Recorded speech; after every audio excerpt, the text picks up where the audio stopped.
AP రాజధాని అమరావతి నిర్మాణంలో తెలుగు సంస్కృతి సంప్రదాయాలు ప్రతిబింబించేలా ప్రభుత్వం ఏర్పాటు చేసిన నిపుణుల కమిటీ కసరత్తు చేస్తోంది. ఈ మేరకు విజయవాడలో పురావస్తు అధికారులు, చరిత్ర ఆచార్యులు, ఆర్ట్ డైరెక్టర్లు, వివిధ రంగాల నిపుణులతో సమావేశమైన కమిటీ రాజధాని రూపు ఎలా ఉండాలనే అంశంపై సుదీర్ఘంగా చర్చించింది.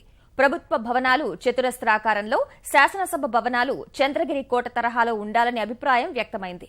భవనాలన్నీ ఒకే వర్ణంలో ఉండాలనే సూచనలొచ్చాయి. అమరావతిలో ఉష్ణోగ్రతలు అదుపులో ఉండడానికి ప్రత్యేకమైన చెట్లు పెంచాలని నిపుణులు సూచించారు. నవ్యాంధ్ర రాజధాని నిర్మాణ రూపురేఖలపై సూచనలు ఇచ్చేందుకు ఏర్పాటైన నిపుణుల కమిటీ విజయవాడ సిఆర్డీఏ కార్యాలయంలో సమావేశమైంది. ప్రభుత్వ సలహాదారు పరకాల ప్రభాకర్ సారథ్యంలో కమిటీ సభ్యులు అమరావతి నిర్మాణంపై చర్చించారు. తెలుగు సంస్కృతిని ప్రతిబింబించేలా భవన నిర్మాణాలు ఉండాలని, ఆకృతుల్ని సిద్ధం చేస్తున్న నార్మన్ ఫోస్టర్ సంస్థకు సూచనలు చేయాలని నిర్ణయించారు. భవనాలకు భారీ అద్దాలు ఉండరాదని సమావేశంలో అభిప్రాయాలు వ్యక్తమయ్యాయి.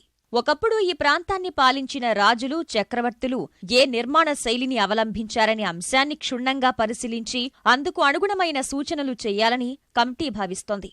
ప్రధాన భవనాల గోపురాలు సాంచీ స్తూపంలా ఉంటే బాగుంటుందని కొందరు అభిప్రాయపడ్డారు. తెలుగునాట విలసిల్లిన రాజ్యాల నిర్మాణ రీతులు అమరావతి నిర్మాణంలో అంతర్భాగం కావాలని మరికొందరు సూచించారు.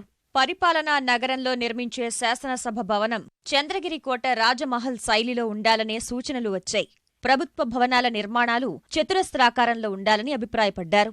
లాస్ ఏంజల్స్లో ఉష్ణోగ్రతలను నియంత్రించే నిర్మాణ విధానాలు, ప్రత్యేక పద్ధతులు అనుసరించారని, అధ్యయనం చేసి అమలు చేయాలని సభ్యులన్నారు. 9 నగరాల నిర్మాణం అవుతున్నాయి అమరావతిలో.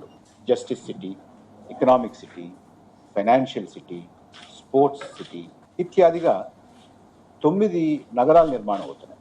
ఈ 9 నగరాలు 27 టౌన్షిప్స్గా ఉంటాయి. వీటికి ఏ రకాలైనటువంటి రూపాలు ఉంటే బాగుంటుంది, ఏ రకాలైనటువంటి నామాలు ఉంటే బాగుంటుంది, వీటి గురించి కూడా మనం ఆలోచించాలి.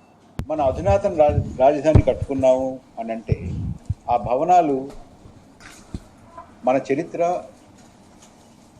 మన సంస్కృతి, మన సంప్రదాయాలు, మన శిల్పం ఇవన్నీ కూడా ప్రతిఫలించాలి అని ముఖ్యమంత్రి గారి ఆకాంక్ష.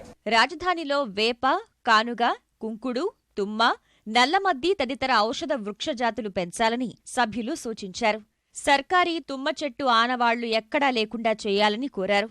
అవి భూమిని పూర్తిగా నిస్సారం చేస్తున్నాయని నిపుణులు వ్యక్తం చేశారు. అన్ని ప్రాంతాల్లో వాటర్ ఫౌంటైన్లు ఏర్పాటు చేసుకోవాలన్నారు. ప్రభుత్వ కార్యాలయాలు ప్రాచీన సంప్రదాయ రీతిలో మండువా లోగిలి ఆకృతిలో ఉంటే గాలి, వెలుతురు బాగా వస్తాయని తిరుపతి శ్రీ వెంకటేశ్వర మ్యూజియం డైరెక్టర్ రంగనాయకులు సూచించారు. పరిపాలనా భవనాలకు చారిత్రక పేర్లు పెట్టాలని ప్రతిపాదించారు. చరిత్ర పురుషుల పేర్లు పెట్టాలనే అభిప్రాయం వ్యక్తమైంది. నగరమంతా ఒకే వర్ణంలో ఉంటే అద్భుతంగా ఉంటుందని నిపుణులు సూచించారు. నగరంలో కొన్ని చోట్ల రాతి మండపాలు నిర్మించాలనే ప్రతిపాదన వచ్చింది. నిపుణుల కమిటీ సమావేశంలో తీసుకున్న నిర్ణయాలను 3D మోడల్ చిత్రాలుగా రూపొందించి రాజధాని ప్రధాన ఆర్కిటెక్ట్ నార్మన్ ఫోస్టర్ సంస్థకు అందజేయాలని నిర్ణయించారు.